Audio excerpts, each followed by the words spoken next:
महागाव येथे गोवंश तस्करांनी बजरंग दल कार्यकर्त्याची दगडाने ठेचून निर्घुण हत्या केली.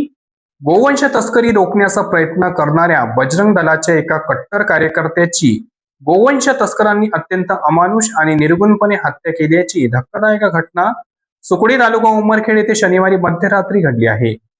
गजानन मारुती सुरेशे राहणार वदड तालुका महागाव असे मृत कार्यकर्त्याचे नाव असून या घटनेमुळे संपूर्ण परिसरात तीव्र संतापाची लाट उसळली आहे.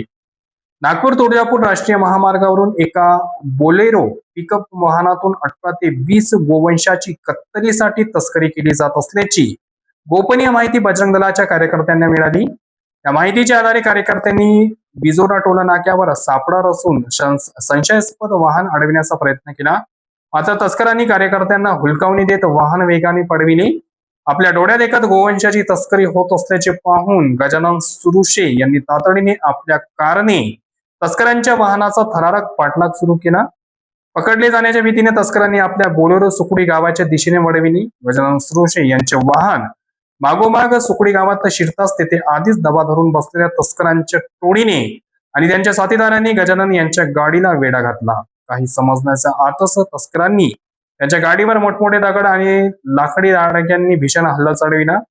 या हल्ल्याचे अत्यंत हिंसक आणि अंगावर काटा आणणारे सीसीटीव्ही फुटेज सुद्धा समोर आलेले असून यामध्ये तस्करांची क्रूरता स्पष्ट दिसत आहे. नराधावांनी गाडीची पूर्ण तोडफोड करून गजानन सुरुशे यांना गाडीबाहेर ओढले आणि दगडांनी अमानुषपणे ठेचले.